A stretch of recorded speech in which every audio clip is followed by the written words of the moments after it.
Hello friends, आज हम इस वीडियो में भारत की स्थिति और विस्तार का अध्ययन करेंगे और ये हमारा पार्ट 1 है। इसके बाद भी 2 पार्ट्स और आएंगे जिसमें कि हम ये पूरा चैप्टर कवर करेंगे। तो आप पहले ये फर्स्ट पार्ट देखिए। और एक और बात, ये जो हम ज्योग्राफी पढ़ने जा रहे हैं ये सिर्फ यूपी पीसीएस के लिए ही नहीं है, बल्कि यूपी पीसीएस के साथ साथ अदर स्टेट पीसीएस के लिए भी बहुत ही इम्पॉर्टेंट है। साथ ही साथ ये आरओ, एआरओ और यूपीएसआई या अदर एग्ज़ाम्स, जो भी गवर्नमेंट की एग्ज़ाम्स होती हैं जैसे टीचिंग की, केवीएस, एनबीएस, सुपर टेट, ड्रीप, ट्रिपल एसबी, ये सभी एग्ज़ाम्स के लिए इक्वली इम्पॉर्टेंट है। तो इसे अच्छे से पढ़िए और अपने दोस्तों को भी शेयर कीजिए। तो चलिए देखना स्टार्ट करते हैं। सबसे पहले हम बात करते हैं भारत की। तो देखिए, जब भी हम भारत का अध्ययन करेंगे तो उसे 4 भागों में बांटेंगे। यहाँ पर क्या है, यहाँ पर पूर्व है, ये सभी को पता है। फिर इधर इस तरफ पश्चिम होता है, ऊपर उत्तर है और उसके बाद से नीचे जो है दक्षिण दिशा है, ये आप सभी को पता है। अब इसके बाद से जब हम देखते हैं तो भारत पूर्व में किससे घिरा हुआ है, तो पूर्व में बंगाल की खाड़ी से घिरा हुआ है। पश्चिम में किससे घिरा हुआ है, तो पश्चिम में अरब सागर से घिरा हुआ है। उत्तर में हिमालय से घिरा हुआ है। उत्तर में जो भारत है वो किससे घिरा हुआ है, तो हिमालय से घिरा हुआ है। और दक्षिण में भारत जो है वो हिंद महासागर से घिरा हुआ है। अब हम भारत के क्षेत्रफल की बात करते हैं। तो भारत का जो क्षेत्रफल है वो है 32,87,263 वर्ग किलोमीटर। विश्व की कुल क्षेत्रफल का 2.4% भाग जो है, भूभाग है, वो भारत के अंतर्गत आता है। यानी कि जो विश्व का जो पूरा क्षेत्रफल है उसका 2.4% भाग ही सिर्फ भारत का है। अब उसके बाद से करते हैं कि क्षेत्रफल की दृष्टि से विश्व में 7वां स्थान है भारत का। यानी जो एरिया के हिसाब से जब हम बात करते हैं तो विश्व में 7वां स्थान भारत का है। और सबसे पहला स्थान किसका है, तो रूस का। सबसे पहले क्या आता है, तो रूस है ना, सबसे पहले रूस आता है, फिर कनाडा आता है, फिर चीन आता है, अमेरिका आता है, ब्राज़ील आता है, उसके बाद से ऑस्ट्रेलिया आता है और 7वें नंबर पर आता है भारत। तो इस तरह से भारत जो है क्षेत्रफल की दृष्टि से विश्व में 7वें स्थान पे है। और जनसंख्या की दृष्टि से विश्व में दूसरा स्थान है भारत का। अब देखिए, जनसंख्या की दृष्टि से पहला स्थान किसका है, तो पहला स्थान चीन का है। पहला स्थान किसका है, पहला स्थान चीन का है और सेकेंड नंबर पे भारत आता है। उसके बाद से हम बात करते हैं कि विश्व की कुल जनसंख्या का 17% भाग जो है वो भारत में रहता है। यानी विश्व में पूरी दुनिया में जितनी जनसंख्या है उसका 17% लोग ही जो है भारत में रहते हैं। अब एक और बात कि भारत जो है उत्तर पूर्वी गोलार्ध में है। तो देखिए, उत्तर पूर्वी गोलार्ध में स्थित है, ये कैसे याद करेंगे, समझेंगे। तो देखिए, यहाँ पर जो है हमारा ग्लोब है ना। ग्लोब पर जो ये रेखा है विषुवत रेखा या 0 डिग्री है, उसके ऊपर जो है यहाँ पर ये ऊपर हिस्सा है, इसको उत्तरी गोलार्ध कहते हैं। क्या कहते हैं, उत्तरी गोलार्ध।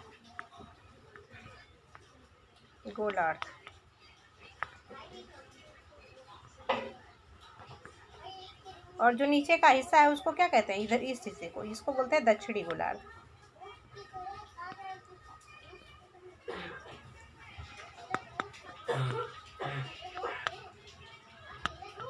तो इस तरह से जो उत्तरी गोलार्ध है, तो इस तरह से जब हम देखेंगे तो ये भारत को जब बीचों बीच बांटा जाएगा तो ये भारत हमारा कहाँ पड़ता है, यहाँ पड़ता है। तो इस तरह से जो भारत है वो उत्तरी गोलार्ध में आता है। किस में आता है, उत्तरी गोलार्ध में। उत्तरी गोलार्ध में है और ये कौन सा हिस्सा है उत्तर में, पूर्वी हिस्सा। तो इस तरह से उत्तर पूर्वी गोलार्ध में जो है भारत आता है। तो हमने देखा कि भारत जो है उत्तर पूर्वी गोलार्ध में स्थित है। अब उसके बाद से हम देखेंगे कि जो भारत की स्थलीय सीमा है, भारत की स्थलीय सीमा क्या होती है। जैसे कि अभी मान लीजिए ये भारत का मैप है, यहाँ पर हम भारत का मैप देख रहे हैं। तो भारत जो है यहाँ पर पंजाब से लेके यहाँ से देखिए स्थल से घिरा हुआ है ना, पाकिस्तान से घिरा हुआ है, अफगानिस्तान से, फिर यहाँ पे चीन से, फिर नेपाल से, भूटान से, बांग्लादेश से, म्यांमार से। तो ये सब जो है स्थलीय सीमा है। तो जो स्थलीय सीमा है भारत की वो कितनी है, तो भारत की स्थलीय सीमा कितनी है, वो है 15,200 किलोमीटर। यानी कि अगर मोटे मोटे तौर पर देखा जाए तो 15,200 किलोमीटर है, और अगर एग्जैक्ट देखा जाए तो 15,106 किलोमीटर। कितना है, 15,106 किलोमीटर भारत की स्थलीय सीमा है। और जब भारत के जलीय सीमा की यानी जो ये जल से घिरे हुए भाग की जब हम बात करते हैं तो वो कितना है, वो है 6100 किलोमीटर। यानी भारत की मुख्य भूमि की तटीय लंबाई, ये जो जलीय सीमा है जो यानी गुजरात के कोने से लेके, गुजरात से लेके जो है पश्चिम बंगाल तक का जो जलीय सीमा है वो कितना है 6100 किलोमीटर। तो इसको भारत की मुख्य भूमि की तटीय लंबाई बोलते हैं। उसके बाद से द्वीपों सहित भारत के तट रेखा की लंबाई कितनी है, तो द्वीपों सहित भारत के तट रेखा की लंबाई की जब हम बात करते हैं तो वो है 7516.5 किलोमीटर। द्वीपों सहित भारत के तट रेखा की लंबाई कितनी है, तो वो है 7516.5 किलोमीटर। एक और बात, अब यहाँ पे देखिए भारत का जब हम पूरब से लेके पश्चिम तक के विस्तार की बात करते हैं तो वो कितना है, तो भारत का पूर्व से लेके पश्चिम तक विस्तार है 2933 किलोमीटर। उसी तरह से जब हम भारत का जो है उत्तर से लेके दक्षिण तक के विस्तार की बात करते हैं तो उत्तर से दक्षिण तक का भारत का विस्तार कितना है, तो 3214 किलोमीटर। ये एग्जाम में फैक्ट पूछे जाते हैं। नेक्स्ट हम बात करते हैं भारत के उत्तरी अक्षांश की। तो देखिए जो भारत का उत्तरी अक्षांश है वो दक्षिण में 8 डिग्री 4 मिनट उत्तरी अक्षांश पर स्थित है। यानी कि जो ये कैप कोमोरिन है वो 8 डिग्री 4 मिनट उत्तरी अक्षांश पर स्थित है। और जब हम उत्तर की बात करते हैं तो भारत के उत्तर में 37 डिग्री 6 मिनट उत्तरी अक्षांश पर स्थित है। क्योंकि यहाँ पर जो ये अक्षांश की बात हम कर रहे हैं तो जो इस तरह से रेखाएं होती हैं वो अक्षांश रेखाएं होती हैं। और जब हम देशांतर रेखाओं की बात करते हैं तो देशांतर रेखाएं खड़ी रेखाएं होती हैं ग्लोब पर। तो जब हम देशांतर की बात करते हैं तो पूर्व में 97 डिग्री 25 मिनट पूर्वी देशांतर है। कौन सा देशांतर है, पूर्वी देशांतर है। और इसी तरह से जब पश्चिमी देशांतर की बात करते हैं तो पश्चिम में जो पूर्वी देशांतर है वो कितना है, तो वो है 68 डिग्री 7 मिनट पूर्वी देशांतर। अब इसको याद रखने का सबसे आसान तरीका क्या है कि यहाँ पर देखिए 8, यहाँ पर 4 लिखा हुआ है, इधर जो है ये लास्ट में 5 लिखा हुआ है, यहाँ पर लास्ट में 6 लिखा हुआ है और यहाँ पर लास्ट में 7 लिखा हुआ है। तो इस तरह से हम याद रख सकते हैं कि 4, 5, 6 और यहाँ पर 7। नेक्स्ट हम बात करते हैं 37 डिग्री 6 मिनट उत्तरी अक्षांश की। देखिए जो 37 डिग्री 6 मिनट उत्तरी अक्षांश है वो कहाँ पर है, तो वो जो है वो इंदिरा कॉल में है। और इंदिरा कॉल कहाँ पर है, लद्दाख में है। तो ये वाला हिस्सा है इसको इंदिरा कॉल बोलते हैं। 37 डिग्री 6 मिनट उत्तरी अक्षांश यहाँ पर है और ये इसे इंदिरा कॉल में स्थित है। और ये इंदिरा कॉल कहाँ आता है, लद्दाख के हिस्से में। अभी यहाँ पर जब देखेंगे तो ये वाला हिस्सा लद्दाख के अंदर आता है, तो इस तरह से ये लद्दाख के अंदर आता है। नेक्स्ट हम बात करते हैं 8 डिग्री 4 मिनट उत्तरी अक्षांश की, यानी कि इस वाले हिस्से की। तो ये कहाँ पर है, ये जो है तमिलनाडु के हिस्से में आता है, यानी इधर आता है तमिलनाडु के हिस्से में। और इस जगह का नाम क्या है, इस जगह का नाम है कैप कोमोरिन। जब हम पूर्वी देशांतर की बात करते हैं तो पूर्वी देशांतर जो है 97 डिग्री 25 मिनट जो है, 25 मिनट होगा। तो ये 97 डिग्री 25 मिनट कहाँ पर है, तो ये कीबुथु में है। और कीबुथु कहाँ पर है, अरुणाचल प्रदेश में है। और अगर हम बात करते हैं 68 डिग्री 7 मिनट पूर्वी देशांतर की, तो यहाँ पर क्या होगा कि ये कहाँ पर है, तो ये गुहारमाती या गोरमाती गुजरात में है। तो ये वाला हिस्सा जो है यहाँ पर है। तो इस तरह से ये हमारे उत्तरी अक्षांश और पूर्वी देशांतर हो गए। एक और बात, पूरब में अरुणाचल प्रदेश से लेके और पश्चिम में गोरमाती गुजरात तक जो है सबसे 2 घंटे पहले जो है सूर्योदय होता है। तो अरुणाचल प्रदेश में ऐसा क्वेश्चन आता है कि अरुणाचल प्रदेश में गुजरात की अपेक्षा 2 घंटे पहले जो है सूर्योदय हो जाता है। यानी सूरज पहले यहाँ पर 2 घंटा पहले ही अरुणाचल प्रदेश में उग जाता है और जो गुजरात है यहाँ पर 2 घंटे बाद सूर्योदय होता है।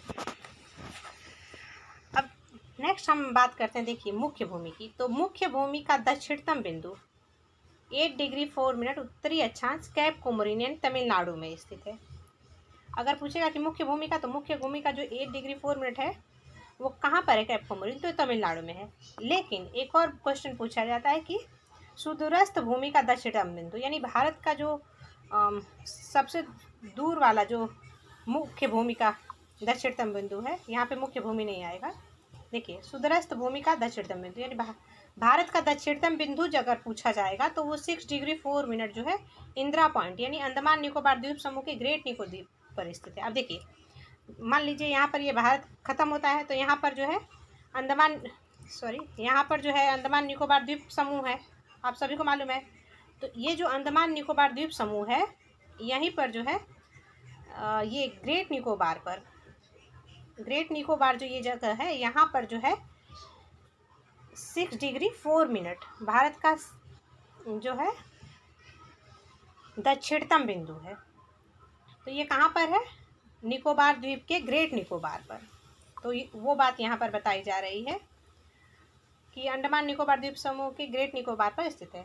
अब ये जो इंदिरा पॉइंट है, इंदिरा पॉइंट के अन्य नाम क्या हैं? तो इंदिरा पॉइंट के अन्य नाम है पारसिंग, पिग्मेलियन और लाहेचिंग। इसके अन्य नाम क्या है? तो वो है पारसिंग, पिग्मेलियन और लाहेचिंग। एक बार ग्रेट निकोबार द्वीप को समझ लेते हैं कि वो कहाँ पर है। तो देखिए, जब हम बात करते हैं ग्रेट निकोबार की, तो देखिए सबसे पहले तो कि वो अंडमान निकोबार में है। तो यहाँ पर अंडमान निकोबार में ये जो है उत्तरी अंडमान है, ये जो है ये मिडिल अंडमान है, और ये दक्षिणी अंडमान है, और चौथा जो है वो उसको हम लिटिल अंडमान बोलते हैं। क्या बोलते हैं? लिटिल अंडमान बोलते हैं। फिर उसके बाद से यहाँ पर 10 डिग्री चैनल है। उसके बाद से यहाँ पर क्या आता है? कार निकोबार के बाद से लिटिल निकोबार के बाद से क्या आता है? तो लिटिल निकोबार के बाद से आता है ग्रेट निकोबार। तो ये जो ग्रेट निकोबार है, यहीं पर जो इंदिरा पॉइंट है वो भारत का सबसे सुदूरस्थ यानी सबसे दूर का जो बिंदु है वो स्थित है। यानी कि भारत का दक्षिणतम छोर जो है, भारत का दक्षिणतम छोर कहाँ पर है? तो भारत का दक्षिणतम छोर जो है वो इंदिरा पॉइंट जो है ग्रेट निकोबार पर है, निकोबार द्वीप समूह के ग्रेट निकोबार पर है। अब इसके बाद से हम देखते हैं कि भारत के पश्चिमी तट में स्थित राज्य। तो भारत के जो 9 राज्य हैं वो जल से घिरे हुए हैं। तो वो कौन कौन से थे? तो सबसे पहले देखिए, भारत के जल से घिरे राज्य देखते हैं। तो एक तो कि गुजरात हो गया, यहाँ पर गुजरात, महाराष्ट्र, गोवा, कर्नाटक, केरल, ये 5 राज्य पश्चिमी तटीय राज्य हो गए। अब उसके बाद से जब हम पूर्वी तट की बात करते हैं तो पूर्वी तटीय राज्यों में देखते हैं तो यहाँ पर तमिलनाडु है, यहाँ पे आंध्र प्रदेश है, उड़ीसा और पश्चिम बंगाल। तो इस तरह से जो ये 4 जो हैं ये पूर्वी तटीय राज्य हैं। तो इस तरह से टोटल 9 राज्य हैं भारत के जो जल से जलीय सीमा लगाते हैं, जिनकी जल से सीमा लगती है। तो भारत के 5 पश्चिमी तट से रेखा के 5 राज्य कौन कौन से हैं? तो गुजरात, महाराष्ट्र, गोवा, कर्नाटक और केरल। भारत के पूर्वी तट में स्थित 4 राज्य तमिलनाडु, आंध्र प्रदेश, उड़ीसा और पश्चिम बंगाल। इसी तरह से एक और बात कि भारत की जलीय सीमा 2 राज्यों से बनती है। अब देखिए, भारत की जो जलीय सीमा है कितने राज्यों से बनती है? तो 2 राज्यों से। अब यहाँ पर हम देखते हैं कि जो ये यहाँ पर श्रीलंका है और मालदीव है। तो ये श्रीलंका और मालदीव जो है भारत से जलीय सीमा लगाते हैं, यानी जल से जुड़े हुए हैं भारत और श्रीलंका। उसी तरह से मालदीव भी जो है भारत से जल से घिरा हुआ है।